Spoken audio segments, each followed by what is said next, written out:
하겠습니다. 하나님이 하십니다.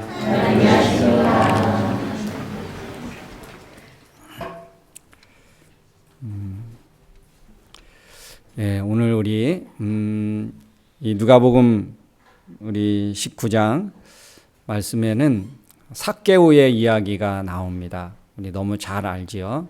삭개오 하면 여러분 어떤 가장 먼저 떠오르는 것이 무엇입니까? 그렇죠. 뽕나무. 그리고 삭개오는 키가 작았다. 삭개오는 어쩌면 핸디캡을 가지고 있었던 것 같아요. 왜냐하면 오늘 이 삭개오를 사람들이 뭐라고 불렀냐면 죄인이라 이렇게 불렀고요. 그리고 세리였고 키가 작았습니다. 뭐 다 그런 거는 아니지만 그 어떤 그 자신감이 좀 결여되고 또 열등감이 있고 그럴 수 있습니다. 당시에 이 세리는 이 로마의 나라의 그 어떤 그 지배 아래에 있었기 때문에 유대가 그래서 로마의 세금을 그렇게 납부해야 됐죠. 세금을 바쳐야 했죠. 그런데 어떻게 이 로마에서 머리를 썼냐 하면 유대 사람들에게 유대의 어떤 사람에게 이 세금 걷는 일을 맡겨서 상납하면 이렇게 쉽지 않을까. 그래서 세리라는 사람들을 두었고 이 세리가 이제 유대 돌아다니면서 세금을 걷게 했습니다. 그러니까 유대 사람들은 세리를 볼 때마다 저놈은 로마의 앞잡이가 되어서 그렇게 로마의 그 나라를 팔아먹는 것 같이 그렇게 생각을 했습니다. 그래서 저는 저 사람은 나라를 팔아먹은 사람 이렇게 낙인을 찍었고 그래서 누구하고도 교류하지 않고 그래서 계속 고립시키죠. 가까이 하면 똑같이 그렇게 생각했습니다. 그러니까 세리하고 가까워지는 사람이면 똑같이 세리처럼 그렇게 생각했기 때문에 세리하고 가까워지는 것을 꺼려했겠죠. 그러니까 누구나 주변에는 항상 이렇게 가까이 하는 사람들이 없었습니다.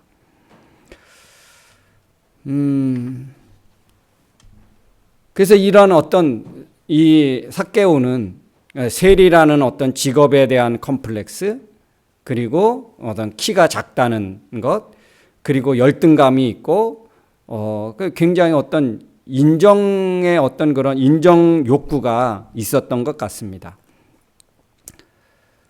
어떻게 그걸 알 수 있냐면 그는 자기의 어떤 그런 그 불편한 관계, 불행한 그런 서로의 이 유대 사람들과의 그런 관계를 나름대로 해결해 보려고 그리고 자기 안에 만족하고 채워지지 않는 그러한 핸디캡을 뭔가 좀 해결해 보고 채워보기 위해서 이왕 세리로 살 거면 세리장이 되자. 그러니까 어떻게 했습니까? 이 세리가 여러 명 있는데 거기 세리장이 된다는 것은 자기네들끼리 투표해서 뽑은 게 아니고 로마에서 그렇죠. 지명했고 로마가 임명한 것이지요. 그러면 로마 사람들에게 로마 정부로부터 더 인정을 받았겠죠. 인정을 받으려면 어떻게 했겠습니까? 더 열심히, 그죠? 로마 입장에서는 더 악랄하게, 더 많은 세금을 그렇게 거둬야 하지 않았겠습니까? 이왕 세리로 살 거면 이왕 유대 사람들과 그렇게 원수 되어서 살아갈 거면 세상 사람들이 나를 죄인으로 할 거면 이왕이면 세리장이 되어자. 그리고 그는 또 한 가지 부자였습니다. 그러니까 자기의 어떤 핸디캡, 자기의 컴플렉스를 어떤 직위로 그리고 부로 권력으로 포장하고 채워 보려고 했습니다. 그러면 그럴수록 어떻게 해요? 삭개오는 채워졌습니까? 아니요. 더 크고 더 강력한 그런 위치에 올라보고 권력을 가져보고 돈으로 해결할 수 있는 사람들이 부러워할 만한 부를 가져보고 그런데도 여전히 만족이 없고 그의 어떤 부족한 것이 하나도 해결되지 않고 채워지지 않았습니다. 그는 점점 더 외톨이가 되어졌고 사람들에게 외면을 더 강력하게 더 크게 받을 수밖에 없었겠지요. 어쩌면 오늘날 우리의 모습이 삭개오와 같은 모습이 아닐까. 여러분, 완전한 사람 없고 핸디캡이 없는 사람이 없지요. 다 그럴듯해 보여도 다 뭔가 완전해 보여도 그렇지 않다는 것이죠. 누구나 다 부족한 것이 있고 연약한 것이 있고 나름대로의 그런 핸디캡을 가지고 살아갑니다. 그래서 우리는 어떻게 합니까? 그 부족한 것들을 우리가 덮고 포장하고 해결하기 위해서 어쩌면 더 많은 것을 가져야 되겠다 생각하고 더 좋은 것을 가져야 되겠다 생각하고 더 많은 것을 가져야 되겠다고 우리는 생각합니다. 그러면 그럴수록 어떻게 될까요? 그러면 그럴수록 우리는 더 갈증을 느끼게 되고 우리는 더 만족을 모르게 되어질 것입니다. 여러분, 갈증 났을 때 탄산을 마셔보았습니까? 아주 짜릿한 맛. 그런데 그 갈증이 해소되던가요? 그렇지 않죠. 얼마 지나면 그 짜릿한 것을 마시지 않으면 안 되는, 바로 세상 것들은 우리를 그렇게 채워지지 않는다는 것입니다. 물질이, 권력이, 다른 어떤 사람들의 인기와 그런 것들이 우리를 만족하고 우리를 채워주지 못한다는 것입니다. 우리는 그런데 그것을 착각하고 마치 채워줄 것처럼 그렇게 생각한다는 것이죠. 근데 여러분, 오늘 그렇게 어떤 외적으로도 그리고 내적으로도 굉장한 그런 나름대로의 어떤 핸디캡, 그것을 가지고 있던 삭개오가 어떻게 해결을 받았느냐. 오늘 말씀에 보면 그렇게 예수님이 평가하십니다. 이 사람도 아브라함의 자손이다. 여러분, 유대 사람들에게 누군가가 어떤 그 구약에 정통한 사람이 이 사람도 아브라함의 자손이야, 후손이야, 만약에 이렇게 불렀다면 그거는 가문의 영광입니다. 유대 사회로부터 인정받는 것이고 유대 사람들로 하여금 환영받는 사람이 되는 것입니다. 근데 예수님이 이 삭개오를 보고 이 사람도 아브라함의 자손이다. 이것은 유대 사회를 향한 예수님의 선포입니다. 너희는 삭개오를 그렇게 외면하고 죄인시 여기지만, 죄인으로 취급하지만 나는 이 삭개오도 하나님의 자녀로 그리고 아브라함의 후손으로 나는 인정한다. 이것입니다. 삭개오에게는 최고의 인정이겠죠. 이것보다 더 좋은 유대 사람으로서 인정은 없을 것입니다. 그리고 구원이 이 집에 이르렀다. 삭개오를 향해서 그렇게 부릅니다. 그리고 삭개오의 모습을 보니까 뽕나무에 올라갔습니다. 그 밑으로 예수님이 지나가시다가 삭개오와 눈이 마주쳤습니다. 그리고 삭개오를 향하여 이렇게 부르십니다. 오늘 내가 네 집에 머물길 원한다. 그럴 때 6절 말씀에 보니까 삭개오는 급히 내려와 기뻐하며 예수님을 자기의 집으로 영접했다라고 기록하고 있습니다. 그는 즐거운 사람이 됐습니다.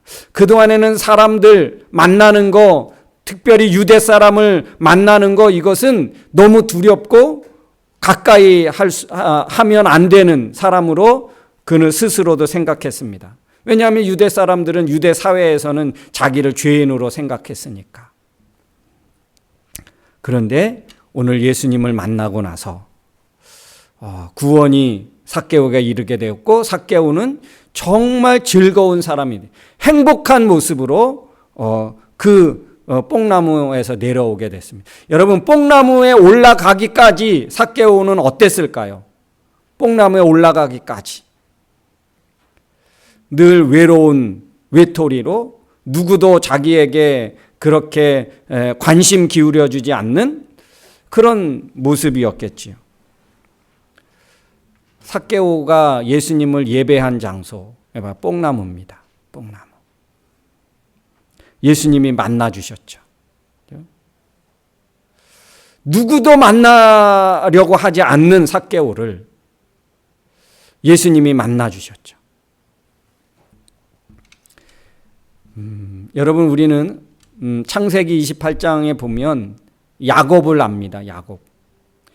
야곱은 형의 축복을 가로챈 사람이죠. 장자에게 가는 그 유산을, 이 어마어마한 유산입니다. 이 족장이 되는, 아브라함이 이삭, 이삭의 야곱, 이 어떤 가문을 잇고 대를 잇고, 그리고 그 아버지의 그 축복권, 아버지의 그 모든 권한, 이런 것들이 고스란히 장자에게 넘어오는, 그래서 이 야곱이 형 에서의 축복을 가로챈 것은 어마어마한 것들을 가로챈 거예요. 그러니까 아버지의 그 축복권을, 아버지의 그 모든 유산을 형한테 가야 될 것을 자기가 가로챈 거죠. 이런 도둑놈이 어디 있겠습니까? 한국말로 말하면 상도둑놈이에요. 상도둑놈. 그냥 도둑놈도 그냥 도둑놈이 아니고 진짜 찐 도둑놈입니다.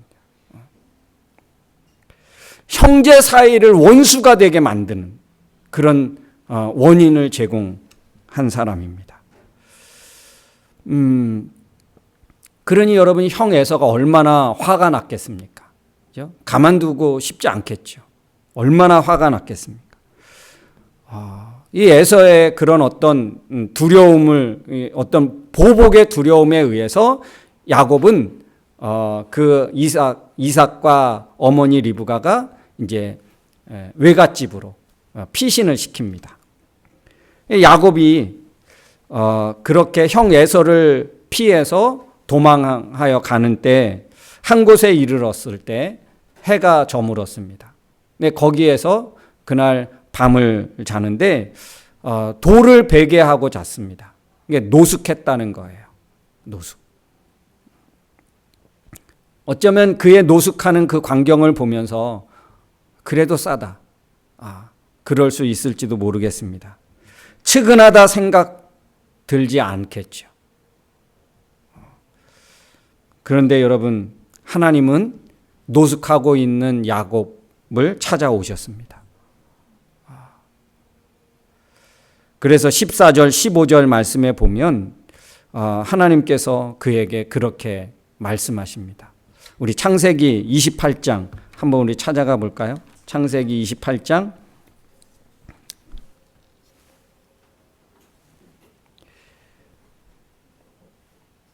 먼저 제가 13절을 보면 그렇게 말합니다. 하나님이 야곱에게 나타나셔서 그에게 어떻게 계시하시느냐 하면, 나는 너의 할아버지 아브라함과 너의 아버지 이삭의 하나님 여호와이다. 내가 누워있는 이 땅을 내가 너와 내 후손에게 주겠다. 하나님이 야곱에게 나타나셔서 어떻게 계시하십니까? 나는 여호와다. 너의 할아버지의 하나님, 너의 아버지의 하나님이야.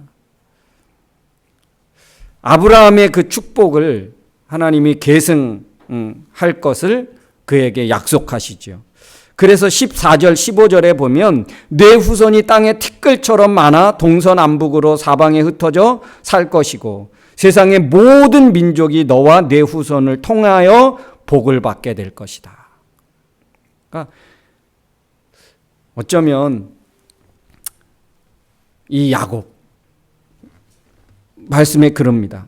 세상 모든 족속이 너와 내 후손을 통해서 복을 받게 될 거야.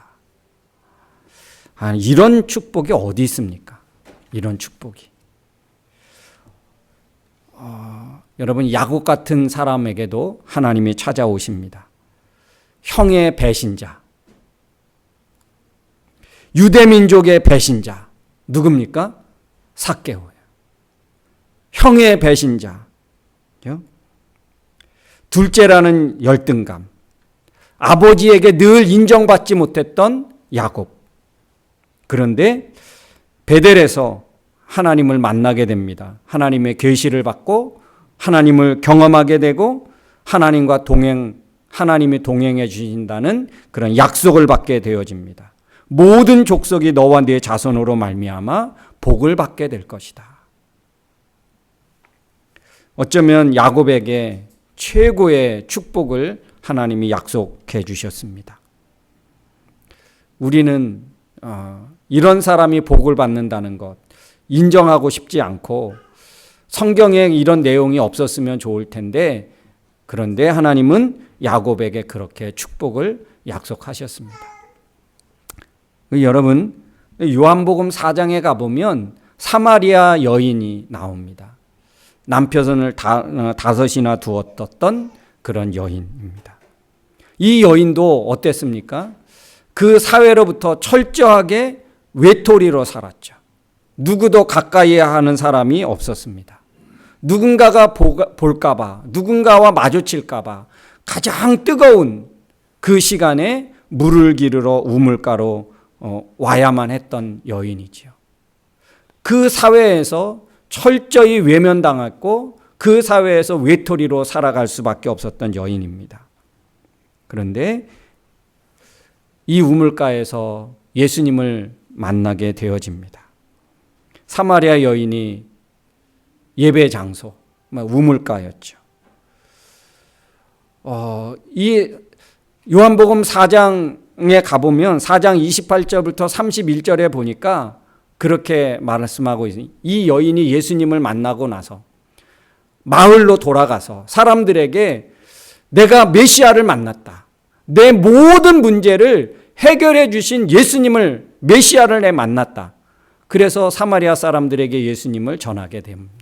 그래서 사마리아 사람들이 우물가로 나와서 예수님을 보고 예수님을 만나고 거기에 사마리아 사람들도 예수님을 믿는 사람이 많아졌다라고 성경은 기록하고 있습니다.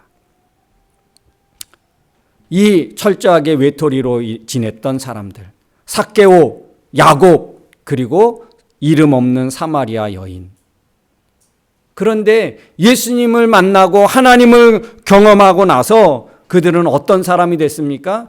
축복의 통로가 되어지고 복음을 전하는 자가 되었고 선한 영향력을 끼쳐주는 사람이 되었습니다. 삭개오는 안 그랬습니까? 삭개오도 보니까 내가 이 물질을, 내 재산을 가난한 사람들에게 나눠주고 내가 누군가로 속여서 강제로 빼앗은 것이 있으면 내가 4배나 갚겠습니다. 보통 이렇게 누군가를 빼앗은 것이 들통나면 갚아줘야 되는데 율법에 보면 2배입니다. 2배. 그런데 4배나 갚겠다고 합니다. 이건 뭘 말하는 거예요? 삭개오의 온전한 변화죠. 온전한 변화. 예수님을 만나고 예수님을 경험한 이후에 그는 완전한 새 사람으로 변화되어진 모습을 보고 있지요. 삭개오는 자신의 재산을 나눔으로 회개하고 선한 영향력을 주는 사람으로 그는 회복된 모습을 볼 수 있습니다. 사마리아 여인은 예수님을 전해서 이제는 외톨이가 아니고 복음의 중심에 서는 사람이 되었지요. 여러분, 우리의 핸디캡, 주님 만나는 도구로 하나님이 사용하십니다. 삭개오의 부족한 것, 그것이 주님의 구원을 이루는, 구원을 받는 아브라함의 후손이 되는 그런 도구로, 그리고 그의 재산을 통해서 사람들에게 베풀고 나누는 사람으로 하나님이 그렇게 사용하셨죠. 야곱 같은 사람을 통해서 어떻게 해요? 열방이 세상이 너와 너 후손을 통해서 복을 받게 될 거라고 하나님은 그를 그렇게 축복의 통로로 세우셨죠. 여러분, 우리는 어떤 나름대로의 문제와 아픔과 고민을 가지고 있습니까? 열등감, 또 미래에 대한 불확실함, 재능, 여러 가지 인생을 살아오면서 우리는 한계를 갖고 있고, 못하는 일이 너무 많은 거죠. 내가 할 수 없는 일이 너무 많아지게 되는 거죠. 그래서 점점 위축될 수밖에 없는 것이 바로 우리들의 모습입니다. 네, 여러분, 주님을 못 만난 것이 문제지 만나면 안 되는 사람은 없습니다. 주님을 만나지 않아야 되는 사람은 없습니다. 주님을 못 만난 것이 문제지 저 사람은 주님은 절대 만나면 안 되는 사람이 이 세상에 따로 있는 것이 아닙니다.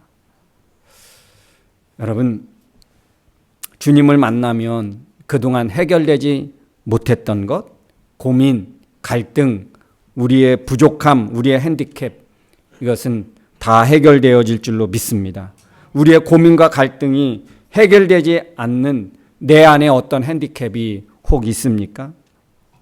오늘 사마리아 우물가로, 오늘 나무 위로, 그리고 노숙해서 주님을 만났던 그 장소로 우리가 나아간다면 주님은 찾아와 주십니다. 어떤 모습이든지 야곱 같은 사람도 주님이 찾아와 주셔서 뒷부분에 더 가보면 어떻게 됩니까? 어마어마한 거부가 되어 돌아왔다. 그렇게 고백해요, 야곱이. 여러분, 외톨이에서, 어쩌면 사회의 부적응자에서, 어쩌면 사회의 가장 중심 있는 자로, 영향력 있는 자로, 베풀고 섬기는 자로, 축복의 통로로 세워졌다는 것. 그게 누구 때문입니까? 야곱이 잘해서, 야곱이 잘나서, 가진 것이 원래 많아서, 부모에서 물려받은 것이 있어서? 아닙니다. 뭐 때문에? 바로 하나님을 만났기 때문에, 하나님을 경험했기 때문에, 하나님이 그 인생에 찾아와 주셨기 때문에. 여러분, 우리는 어떤 소원이 있습니까? 어떤 갈망이 있습니까? 우리의 최고의 기도 제목은 무엇입니까? 주님, 내게 찾아와 주십시오. 이거 아닙니까? 여러분의 최고의 기도의 제목과 소원은 주님, 내게 찾아와 주십시오. 주님, 내 인생의 상황 가운데 찾아와 주십시오. 그러면 주님이 찾아와 주셔서 만나 주시면 해결 안 될 것이 무엇이 있겠습니까? 삭개오의 그 문제도 하나님이 해결되었고요. 야곱의 그 고난의 여정도, 사마리아 여인의 그 아픔도 다 하나님 해결하시고 또 그렇게 새롭게 된 것 아닙니까? 우리의 최고의 소원, 우리의 최고의 기도 제목 있다면 주님, 내게 찾아와 주십시오. 주님, 내가 주님 만나기 원합니다. 주님, 나를 찾아와 주셔서 나를 만나 주십시오. 그러면 내 인생의 모든 갈등과 고민과 내 인생에 주어졌던 고민하고 아파했던 그 모든 핸디캡이 다 해결되어집니다. 이게 여러분 오늘 삭개오를 통해서, 삭개오가 주님을 만난 것을 통해서 우리가 만나야 될 주님, 우리가 새로워져야 될 우리의 모습이 아닌가, 그런 생각을 하게 되었습니다. 여러분, 어쩌면 우리는 삭개오보다는 좀 덜 한 사람이다라고 생각할지 모르고, 나는 야곱 같은 사람은 아니지, 나는 사마리아 여인 같은 그런 사람은 아니지 라고 할지 모르지만, 여러분, 우리는 큰 차이 없는 바로 우리의 모습인 것을 주님 앞에 고백할 수밖에 없습니다. 우리도 크게 다르지 않은 사람이다. 그렇다면 우리의 모습과 하나님 앞에 나아가는 우리의 자세는 어때야 될까? 오늘 뽕나무를 향하여 올라가는 것 같은 사마리아 여인이 우물가로 나아가는 그런 모습으로 주님 앞에 나가면 주님이 거기에 기다리고 있고, 그래 이제 왔냐? 그래 내가 너를 기다리고 있었다. 주님이 우리를 만나시기를 원하셔서 이미 벌써 기다리고 있다는 사실을 기억하시고, 주님, 내가 주님 앞에 왔습니다. 늘 만나 주십시오. 주님 만나 주시면 내 인생에 어떤 것도 더 이상 고민하고 갈등이 있을 수 없습니다. 이런 고백이 오늘 우리의 고백이기를 주님의 이름으로 축원합니다. 우리 이 시간 같이 한번 일어나서 같이 한번 찬양하며 기도했으면 좋겠습니다.